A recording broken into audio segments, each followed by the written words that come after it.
We did a field trip with the ICRC team to central Syria, to the area of Homs and Hama, Salamiyya and Al-Rastan.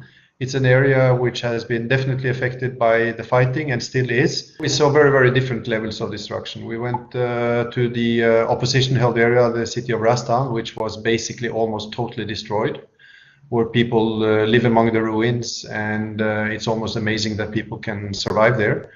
We met the civilians, we saw how they lived and strived to get by, but we also went to government-held areas where people are also struggling because there was a big water canal that was broken. But you could see that everybody was affected by the violence, but certainly it was not the same destruction all over. You saw beautiful fields and you saw terrible destruction within 1 hour's move. The thing that struck me most was the destruction in the city of Al-Rastan, talking to doctors who had almost nothing and working desperately to serve the needs of that population. And then there were the people at the water points in Salamiyya, who every day have to go to the water point outside their house to get just a limited amount of drinking water available that we had arranged for. Those were maybe the two most striking experiences. Different situation, but everybody on both sides of the front line affected by the war and the conflict. Well, we visit field hospitals in opposition-held area, and basically they need everything. They're working under extremely difficult conditions, and I had to tell the doctors who were struggling there, I said, I would like to give you everything, and I can give you nothing because at this stage we're not allowed to bring in medical aid to medical structures in opposition-held areas.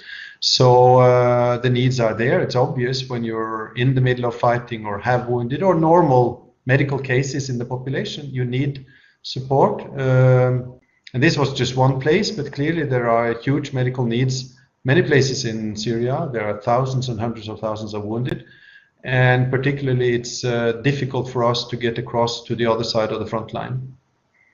I went there in the field now to look at water, and this is an example where we can really do a lot, both on the government side and on the oppositional area. Water is flowing in all directions to all people, and together with the SARC, local authorities, we can do a lot, and we do a lot. So this is working very well, but of course we're pleading with all parties to have access. Let us go to all the places which are affected by the fighting, whether it's a destroyed city or a relatively well-functioning village. People are affected everywhere. We will assess and we will try to meet the needs according to the needs on an impartial basis. So we're just pleading for this humanitarian space in between the fight to which we are not a part. ICRC today, together with SARC, has considerable access in Syria, and we can do a lot, and we do a lot for millions of people. But then there are areas we cannot access because the fighting and the conflict is very intense and we're not given permission to access. In particularly, we have a dialogue with the authorities because we want and need access to meet humanitarian needs on opposition-held areas for the wounded, like the place I visited, the field hospital, and other places around Damascus. So the needs are there, the capacity on our side is there, but we're not able to do what we would like to do to serve the Syrian people under the current conditions. The needs are enormous. We want to do more when things open up.